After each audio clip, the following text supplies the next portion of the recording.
রব্বুল আলামিন এই কথাটাই সূরা জিলজালের মধ্যে বর্ণনা করেন।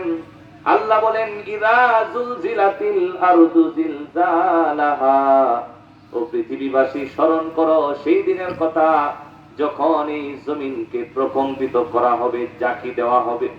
কেমন জাকি? এর চাইতে মজবুত আর জাকি হতে পারে না, কারণ এটা আল্লাহর পক্ষ থেকে দেওয়া হবে। ইযা যুলজিলাতিল আরদু জিলজালাহা, পুরা পৃথিবীর মধ্যে কম্পন তৈরি হয়ে যাবে। পুরা পৃথিবীটা ধ্বংসের কারণে সমস্ত পৃথিবী এলোপাতারি হয়ে যাবে, এলোমেলো হয়ে যাবে। আল্লাহ পাক রব্বুল আলামিন বলেন, সমস্ত কিছু ভেঙে চুরে আমি আল্লাহ হাসরের জন্য মাঠ তৈরি করে দিব। আর যখন কিয়ামত শুরু হবে, আল্লাহ বলেন তখন জমিন স্থির থাকবে না, জমিনে কম্পন তৈরি হয়ে যাবে। সুবহানাল্লাহ। এই যে জমিন, চিন্তা করেন, এটা যদি এভাবে নড়াচড়া করতো, কম্পন সৃষ্টি হতো, তাহলে আমাদের জমিনে বসবাস করা কি সম্ভব ছিল? পৃথিবী যখন আল্লাহ তাআলা প্রথম নির্মাণ করছে, তখন এই পৃথিবীর জমিনটা কিন্তু এইভাবে স্থির থাকে না, এটা নড়াচড়া করতেছিল, নড়তেছিল, চড়তেছিল। জমিন যদি নড়ে, যেই জমিনের মধ্যে আমরা অবস্থান করব, সেটা যদি নড়াচড়া করে, হেলে দুলে, বলেন তো বুদ্ধিমানেরা, এই জমিনে কি মানুষের বসবাস সম্ভব? হ্যাঁ, আপনি সাইকেল নিয়ে যাইতে যাবেন একদিক দিয়ে, জমিন মারবো এভাবে ঠেকা, আপনি গিয়ে সোজা খেতে পারবেন, কথা কোন দিকে? আপনি ঘরের মধ্যে বসে আছেন, আপনি খাটের মধ্যে উঠছেন শোয়ার জন্য, আছে জমিন যদি এভাবে হেলে দুলে আর নড়াচড়া করে, খাটের মধ্যে কি শুয়ে থাকা সম্ভব?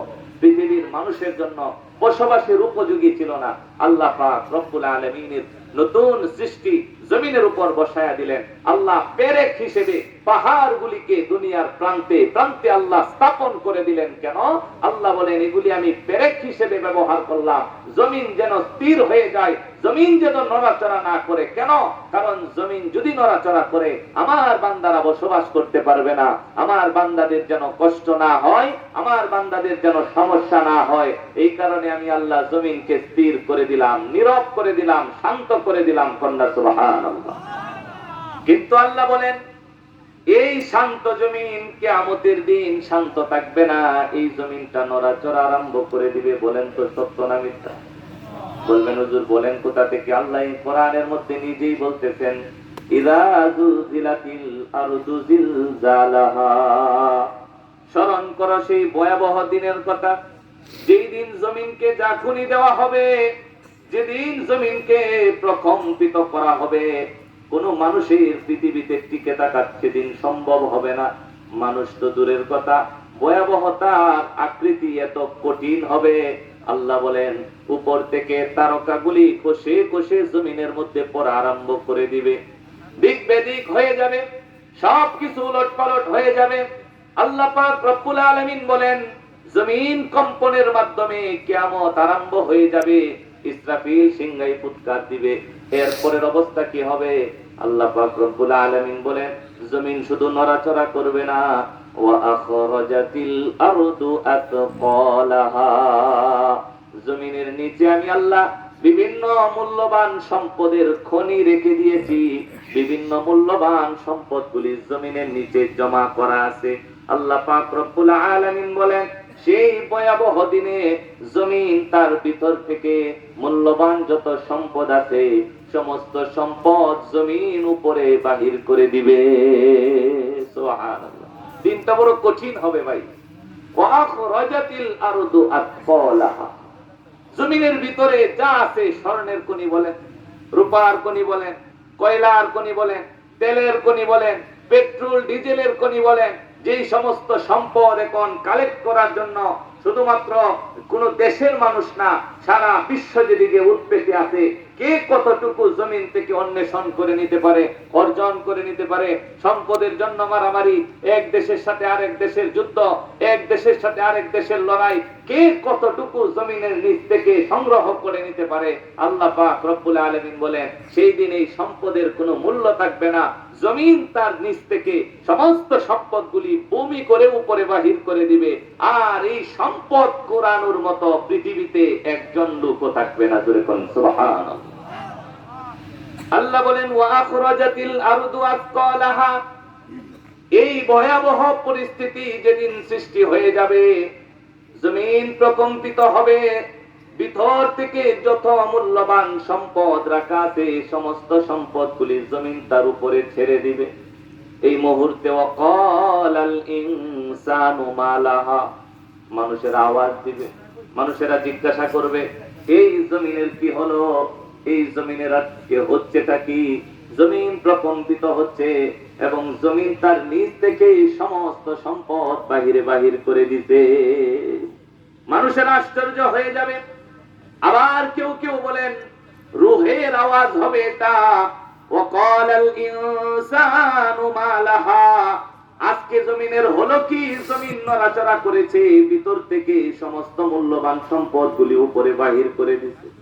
ও ভাই, আজকে যদি কোনো জায়গার মধ্যে সামান্য কিছু দুনিয়াবি সম্পদ পড়ে থাকে, এই সম্পদ কিন্তু পুরানোর জন্য মানুষের মধ্যে কারাকারি লেগে যায়। কথা বলুন ঠিক কিনা?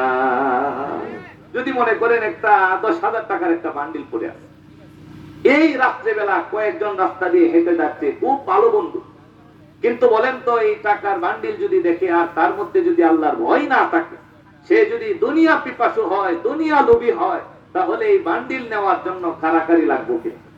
এর দূরে কোন লাগবো কিনা?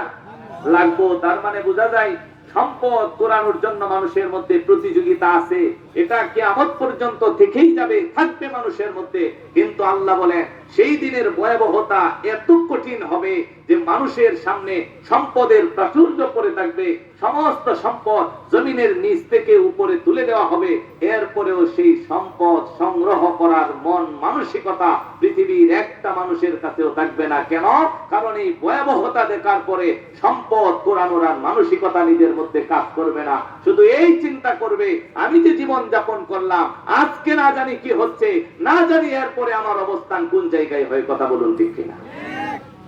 আল্লাহ বলেন ওয়াকালাল ইনসানু মা লাহা, মানুষেরা বলাবলি করা আরম্ভ করবে, আহা জমিনের কি হলো, জমিন তো এরকম করতে আর কখনো জমিনকে আমরা দেখতে পাই নাই। আল্লাহ বলেন ইয়াউমা ইযিন তুহাদ্দিসু আখবারহা, এরপরে জমিন শুধু কম্পন করে, নিজের ভিতর থেকে সম্পদগুলি জমিনের উপরে বাহির করে দিবে না। আল্লাহ পাক রব্বুল আলামিন বলেন সেদিন জমিনকে ঘোষণা দেওয়া হবে, জমিন তোমার মধ্যে যা খবর আছে সমস্ত খবরগুলি তুমি আজকে প্রকাশ করে দাও। ইয়াউমা ইযিন, সেদিন তুহাদ্দিসু আখবারহা, জমিন যা জানে সমস্ত কিছু আল্লাহ পাক রব্বুল আলামিনের কাছে স্পষ্ট বর্ণনা করে দিবে। মুফাসসিরিনে কেরামগণ বলেন জমিন কি জানে? মুফাসসিরিনে কেরামগণ বলেন আল্লাহ পাক রব্বুল আলামিন কিয়ামতের মাঠে একজন বান্দার পক্ষে এবং বিপক্ষে যে কয়জন সাক্ষী দাঁড় করাবেন, এর মধ্যে জমিনও একজন চূড়ান্ত সাক্ষী হবে। সুবহানাল্লাহ। জমিন সাক্ষী দিবে আপনার পক্ষে অথবা বিপক্ষে। কথা বলেন, আপনার পক্ষে অথবা বিপক্ষে। জমিন কিভাবে সাক্ষী দিবে? মুফাসসিরিনে কেরামগণ বলেন জমিনের মধ্যে আমরা চলি, জমিন দিয়ে হাঁটি, জমিনের মধ্যে অবস্থান করি, আমরা কেউ তো জমিনের আর বাহিরে না। কথা বলুন ঠিক কিনা? আপনি যেই প্রান্তেই থাকেন আল্লাহর জমিনের এরিয়ার বাহিরে না। এই যে জমিনের উপর আপনি চলতেছেন, হাঁটতেছেন, খাইতেছেন, ঘুরতেছেন, ফিরতেছেন, অবস্থান করতেছেন, আল্লাহ পাক রব্বুল আলামিন বলেন জমিনকে তো আমার আদেশে আমি স্থির করে রেখেছি। এই জমিনের যদি আমি আল্লাহ তাআলা বলবার শক্তি দান করি, তাহলে স্থির জমিন, এই জবান ছাড়া জমিন আমার কাছে সাক্ষ্য দেওয়ার ক্ষমতা আছে। কথা বলুন ঠিক কিনা? আল্লাহ বলেন এখন আমি স্থির করে রাখছি। এই জমিনে আমরা চলতেছি, চলা অবস্থায় কিছু নেকির কাজ করি, কিছু গুনাহের কাজ করি। কথা বলুন ঠিক কিনা? নেকির কাজ করি না? জমিন দিয়া হাঁটতে হাঁটতে সকালবেলা গিয়া ফজরের নামাজ পড়ি, আবার হাঁটতে হাঁটতে বাড়িতে আসি, জোহর বেলা আবার জমিনের উপর হেঁটে হেঁটে মসজিদে যাই, আবার আসরে যাই, আবার মাগরিবে যাই, আবার এশায় যাই। আল্লাহ পাক রব্বুল আলামিনের কাছে কিয়ামত দিবসে এই জমিন সাক্ষী দিবে, রব্বুল আলামিন তোমার এই বান্দা আমার উপর দিয়ে হাঁটতে হাঁটতে তোমার মসজিদের মধ্যে গিয়ে তোমার সামনে তার ওই দামি কপালটাকে নত করে দিত।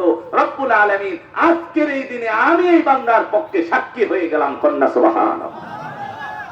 আবার আল্লাহ বলেন এই জমিন শুধু সাক্ষী তোমার নামাজের হবে না, পৃথিবীর প্রত্যেকটা গুনাহের কাজের সাক্ষীও জমিন হয়ে দাঁড়াবে। ও ভাই, কোন জমিনটার মধ্যে আপনি জিনা করেছেন, ওই অংশটা আল্লাহ পাক রব্বুল আলামিনের কাছে স্পষ্ট বলে দিবে, আল্লাহ আমার উপরে তোমার এই নাফরমান বান্দা জিনার মতো বড় অপরাধ করেছে। যেই জমিনের মধ্যে তারা সুদের টাকা লেনদেন করছেন, আল্লাহর কাছে সেই দিন সেই জমিন বলে দিবে, আল্লাহ আমার উপর দাঁড়িয়ে তোমার হারাম করে দেওয়া কাজ সুদের টাকা আদান প্রদান করেছে। যেই জমিনের বসে বসে আপনি জুয়া খেলেছেন, সেই জমিনটা আল্লাহর কাছে সাক্ষ্য দিবে আপনার জুয়ার ব্যাপারে। যেই জমিনের মধ্যে বসে বসে মদ পান করেছেন, কিয়ামত দিবসে আল্লাহর সামনে সেই জমিন আপনার বিপক্ষে সাক্ষী হয়ে দাঁড়াবে। যেই জমিনের মধ্যে বসে বসে আপনি গাঁজা টেনেছেন, আল্লাহর কসম সেই জমিনের অংশটুকু আল্লাহর কাছে সাক্ষী হয়ে দাঁড়াবে। আমার যুবক ভাইরা গভীর মনোযোগ, আল্লাহ পাক রব্বুল আলামিন এই জমিনকেও সাক্ষী বানাবেন। যেই জায়গার মধ্যে বসে বসে যে কোনো অপরাধ করা হয়, যে কোনো খারাপ কাজ করা হয়, আল্লাহ পাক রব্বুল আলামিন বলেন জমিন আমার কাছে সাক্ষী দিবে। ইয়াউমা ইযিন তুহাদ্দিসু আখবারহা। ভালো কর্ম করেন, জমিন তার ভিতরে জমা করে রাখে। খারাপ কাজ করেন, জমিন সেটাও তার ভিতরে সংরক্ষণ করে রাখে। সেটা প্রকাশ করার সুযোগ কবে, প্রকাশ করার সময় কবে? আল্লাহ বলেন যেদিন আমি জমিনকে আদেশ করব জমিন প্রকাশ করে দাও, আল্লাহ বলেন সেদিন জমিন সব আমার কাছে সুস্পষ্ট ভাবে প্রকাশ করে দিবে। সুবহানাল্লাহ। বুঝেন বুঝেন কথা বুঝেন? হ্যাঁ, আল্লাহ প্রথম বলতেছে জমিনটা প্রকম্পিত হবে। একেবারে আমি যেভাবে এটাকে কম্পন সৃষ্টি করিয়ে দেই, যেভাবে জাকুনি দেই, সেইভাবে জমিনটা জাগবে। আল্লাহ বলেন এরপরে নিচের সমস্ত দামি দামি সম্পদগুলি জমিন উপরে বাহির করে দিবে, কিন্তু নেওয়ার কোনো মানুষ থাকবে না। এরপরে জমিনের কাজ হলো নিজের ভিতরে যত ধরনের তথ্য উপাত্ত লুকায়িত ছিল, বান্দার গুনাহের কাজ, বান্দার নেকির কাজ, সমস্ত কিছুর সাক্ষী হয়ে আল্লাহর সামনে সবকিছু সুস্পষ্ট ভাবে বলে দিবে। সুবহানাল্লাহ। এবার কেন জমিন পড়েছে? জমিনের তো বলার কোনো সুযোগ ছিল, জমিনের তো বলার কোনো দরকারও ছিল। জমিন তো আমার শত্রুও না, আমার বন্ধুও না। কথা বলুন ঠিক কিনা? জমিন তো জমিনই, আল্লাহ বিছায়া দিচ্ছে, আমি তার উপরে চলাফেরা করতে। আল্লাহ পাক রব্বুল আলামিন বলেন জমিন বলবে এই কারণে বিআন্না রাব্বাকা আওহা লাহা, কারণ আল্লাহ পাক রব্বুল আলামিন জমিনকে ডেকে বলবেন জমিন তোমার উপরে আমার বান্দারা ছিল, আমার বান্দারা অবস্থান করত। যুবক ভাই, এক জায়গায় দাঁড়ায়া দাঁড়ায়া একটা টিকটক করলা, এমন একটা টিকটক করলা যেই টিকটকটা মানুষকে ভালোর দিকে ইনস্ট্রাকশন করে না। এই জমিন কিয়ামতের দিন আল্লাহর কাছে বলে দিবে, আল্লাহ তোমার ওই জোনাইলের অমুক যুবকে, ওই বিষয়াটির অমুক যুবকে এই আমার জমিনের উপরে দাঁড়ায়া দাঁড়ায়া তোমার নাফরমানি করেছিল, আজকে আমি তার বিরুদ্ধে সাক্ষী হয়ে দাঁড়াচ্ছি। সেদিন জমিনকে উল্টো বলার মতো কোনো কথা আমাদের কাছে থাকবে না। কথা ঠিক কিনা? কেন? কারণ আল্লাহ তাআলা জমিনকে আদেশ করে বিআন্না রাব্বাকা আওহা লাহা ইয়াউমাইযিন ইয়াসদুরুন নাসু আশতাতান লিউরাউ আমালাহুম। খেয়াল করে শুনে রাখুন, আল্লাহ পাক রব্বুল আলামিন বলেন সেই দিন মানুষদেরকে কবর থেকে উঠানো হবে। হযরতে আদম আলাইহিস সালাতু ওয়াস সালাম থেকে নিয়ে কিয়ামত পর্যন্ত যত মানুষকে পৃথিবীর যত স্থানে দাফন করা হয়েছিল, মাটির নিচে রাখা হয়েছিল, সেই মানুষগুলিকে আবার নতুন করে প্রাণ দিয়ে এরপরে আবার মাটির উপরে উঠানো হবে। ফেরেশতাদেরকে দায়িত্ব দেওয়া হবে, ওই সমস্ত ফেরেশতা কবর থেকে মানুষগুলাকে উঠায় দিবে। ও ভাই, সেই দিন যদি 1000 বার ইচ্ছা করেন আর কবর থেকে উঠবো না, এরপরেও কবরে এক মুহূর্ত থাকার কোনো শক্তি থাকবে না। কথা ঠিক কিনা? আল্লাহ বলেন সমস্ত মানুষকে কবর থেকে উঠিয়ে দেওয়া হবে। ইয়াউমাইযি ইয়াসদুরুন নাসু আশতাতা, মানুষগুলি কবর থেকে কিয়ামতের মাঠে উঠবে। উঠার পরে অবস্থা কি হবে? আল্লাহর রাসূল সাল্লাল্লাহু আলাইহি ওয়াসাল্লাম বলেন ওই যে মাঠে মানুষেরা উঠবে, কোন মানুষের গায়ের মধ্যে, পরনের মধ্যে কোনো জামা থাকবে না, কোন মানুষের পায়ের মধ্যে কোনো জুতা থাকবে না। সমস্ত মানুষ উদ্ভ্রান্তের মতো, পঙ্গপালের মতো ছুটাছুটি আরম্ভ করে দিবে। আল্লাহ পাক রব্বুল আলামিন বলেন সেই দিন মানুষের অবস্থাটা কেমন হবে, প্রত্যাবর্তনের নমুনা কেমন হবে? আল্লাহ বলেন ইয়াউমাইযি ইয়াসদুরুন নাসু আশতাতা, মানুষেরা দলে দলে বিভক্ত হবে, কওমে কওমে বিভক্ত হবে।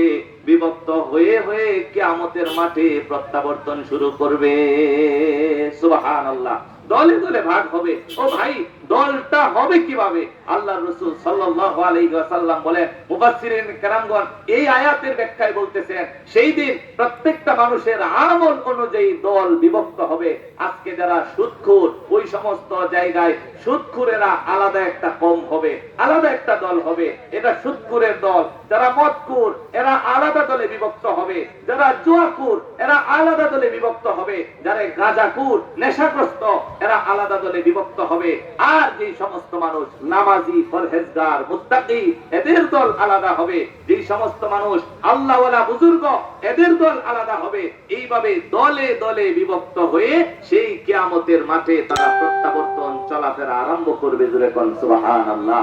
আমি একটু প্রশ্ন করতে চাই, যেই দিন মানুষেরা দলে দলে বিভক্ত হবে, হ্যাঁ, সুদখোরের দল হবে, গুনাহগারের দল হবে, নেককারের দল হবে, নামাজির দল হবে, মদখোরের দল হবে, জিনাখোরের দল হবে, সেই দিন আপনারা কোন দলে থাকতে চান? নেককারদের দলে নাকি অপরাধীদের দলে?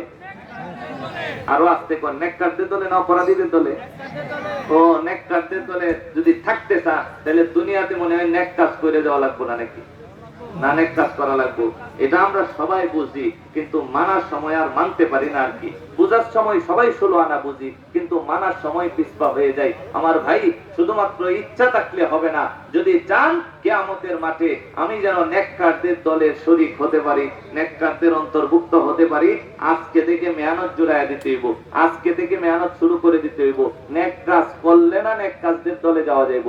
আর শুধু গুনাহের কাজ করলেন সারা জীবন, মৃত্যু অবধি পর্যন্ত আল্লাহর নাফরমানি করলেন, মৃত্যু পর্যন্ত সুদের সাথে সম্পৃক্ত থাকলেন, মৃত্যু পর্যন্ত ঘুষের সাথে সম্পৃক্ত থাকলেন, আর কিয়ামতের মাঠে নামাজির দলে আপনি ঢুকে যাবেন, এই সুযোগ অন্তত পক্ষে কিয়ামতের মাঠে আপনাকে দেওয়া হবে না। কথা বলুন ঠিক কিনা?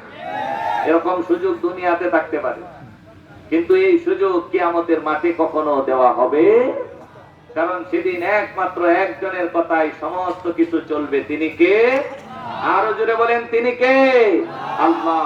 আল্লাহ বলেন, ইয়াউমা ইযি ইয়াসদুরুন নাসু আশতাতা, সেদিন মানুষেরা দলে দলে বিভক্ত হয়ে কিয়ামতের মাঠে চলা আরম্ভ করবে, প্রত্যাবর্তন হবে। আল্লাহ বলেন, কেন দলে দলে ভাগ হবে? দলে দলে বিভক্ত হওয়ার কারণ হলো লিউরাউ আমালাহুম, যাতে করে তাদের আমল তাদেরকে দেখিয়ে দেওয়া যায়। যারা বদকার তাদের আমল তাদেরকে দেখিয়ে দেওয়া যায়, যারা নেককার তাদের আমল যেন তাদের মতো উপযুক্ত করে দেখিয়ে দেওয়া যায়। যারা বদকার হবে গুনাহগারদের দলে হবে, আল্লাহ পাক রব্বুল আলামিন বলেন তাদের আমলনামা তাদের হাতে দেওয়ার সিস্টেম হবে একটা। আর যারা নেককার হবে, আল্লাহ ওয়ালা হবে, আমলি বান্দা হবে, তাদের হাতের মধ্যে তাদের আমলের কিতাব দেওয়ার সিস্টেম হবে আরেকটা। পবিত্র কোরআনুল কারীমের মধ্যে বলেন আল্লাহ পাক রব্বুল আলামিন জানায় দিবেন, ও বান্দা, যদি দুনিয়ার মধ্যে নেককারদের সাথী হও, নিজে যদি নেককার হও, কিয়ামতের দিন তোমার আমলনামা তোমার ডান হাতের মধ্যে দেওয়া হবে। শুধু আমলনামা ডানে পাবে না, ওই আমলনামা পাওয়ার পর তোমার হিসাব বড় সহজ হবে। আর হিসাব সহজ হওয়ার পর ওয়ায়ানকালিবু ইলা আহলিহি মাসরুরা, মানুষেরা সেই আমলটা হাতের মধ্যে নেওয়ার পর খুশি মনে, আনন্দিত মনে দৌড়াতে থাকবে, নিজের পরিবার পরিজন খুঁজতে থাকবে, নিজের আত্মীয়দের দিকে দৌড়াতে থাকবে, আর মানুষকে দেখাতে থাকবে, দেখো দেখো আল্লাহ পাক রব্বুল আলামিন আজকে কি পুরস্কার আমার হাতে উঠায়া দিল। ওই যে আমি দুনিয়ার মধ্যে কষ্ট করে আল্লাহর ইবাদত করতাম, শীতের রজনীতে গভীর রাতে উঠে যেতাম, ঠান্ডা পানি দিয়ে ওযু করতাম, এরপরে মসজিদে দৌড়ায় গিয়া জামাতের সাথে কষ্ট করে নামাজ পড়তাম, পুরা জিন্দেগি কষ্ট করে কাটাইলাম। আর আজকে আল্লাহ পাক রব্বুল আলামিন আমার হাতের মধ্যে আমলনামা ধরায়া দিয়েছে, এমন কিতাব আমার হাতের মধ্যে দিয়েছে, এর চাইতে দামি কোনো কিতাব হতে পারে না, এমন কিতাব আমার হাতের মধ্যে ধরায়া দিয়েছে। এটা দেখার পর আমি আনন্দিত হয়ে গেলাম। আল্লাহ পাক রব্বুল আলামিন বলেন, এটা হলো তার জান্নাতে যাওয়ার সুসংবাদ। সুবহানাল্লাহ। আল্লাহ বলেন, যদি নেককার হইতে পারো তাহলে আমলনামাটা কোন হাতে? জোরে কোন কোন হাতে? যার আমলনামা ডান হাতে তার হিসাব সহজ, যার হিসাব সহজ তার আনন্দের কোনো অভাব নাই। কিয়ামতের দিন যে হাসবে সেই প্রকৃত খুশি, আর কিয়ামতের দিন যে কাঁদবে তার মতো দুর্ভাগা আর কেউ নাই। কথা বলুন ঠিক কিনা? সেই দিন যে হাসতে পারবে, যার আনন্দ হবে, সেই মানুষটাই হলো পৃথিবীর সবচেয়ে সফল মানুষ। আল্লাহ পাক রব্বুল আলামিন বলেন, সেই দিন যাকে একবার জান্নাতের সুখ দেখানো হবে আর জান্নাতের সুখটা সামান্য পরিমাণ অনুভব করতে পারবে, সে যদি দুনিয়াতে সবচেয়ে বড় কষ্টেও থেকে থাকে, সে যদি দুনিয়ার সবচেয়ে বড় অভাবীও হয়ে থাকে, এরপরেও সেই দিন এই কথার স্বীকারোক্তি দিবে, আল্লাহ, আমার মনে হয় দুনিয়াতে কোনোদিন কোনো কষ্ট আমি করি নাই। সুবহানাল্লাহ। আর